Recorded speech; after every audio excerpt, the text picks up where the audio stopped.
Hanuman cinema చూసారా? మీలో చాలా మంది చూసే ఉంటారు. ఇందులో నటించిన ప్రతి ఒక్కరూ అద్భుతంగా చేశారు.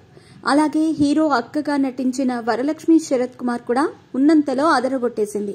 ఈ మధ్య తెలుగు చిత్రాల్లో మంచి మంచి రోల్స్ చేస్తూ హిట్స్ కొడుతున్న ఈ నటి 40 ఏళ్లకు దగ్గర పడుతున్నా ఇంకా పెళ్లి చేసుకోలేదు. ఈ క్రమంలోనే తాజాగా ఈమె వివాహంపై రూమర్స్ వచ్చాయి.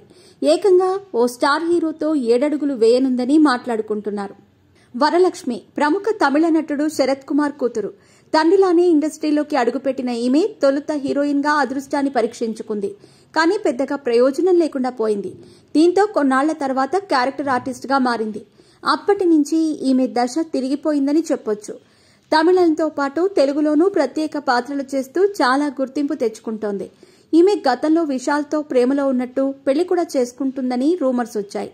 అందులో నిజం పక్కన పెడితే ఇప్పటికీ వీళ్ళిద్దరూ సింగిల్ గానే ఉండిపోయారు. ఇకపోతే వరలక్ష్మి శరత్ కుమార్ పెళ్లి గురించి ఎప్పటికప్పుడు వార్తలు వస్తూనే ఉంటాయి. కొన్నాళ్ల క్రితం ధనుష్తో పెళ్లి ఉండొచ్చని అన్నారు. ఇప్పుడేమో తమిళ స్టార్ హీరో శింబుతో 7 అడుగులు వేయనుందని మాట్లాడుకుంటున్నారు. వరలక్ష్మిలానే శింబు కూడా సింగిల్ గా ఉండటంతో ఈ వదంతులు వచ్చాయి. కానీ వీటిలో ఎలాంటి నిజం లేదని ఇరువురి సన్నిహితులు క్లారిటీ ఇచ్చేశారు. ప్రస్తుతం వీళ్ళిద్దరూ మంచి ఫ్రెండ్స్ మాత్రమేనని చెప్పుకొచ్చారు.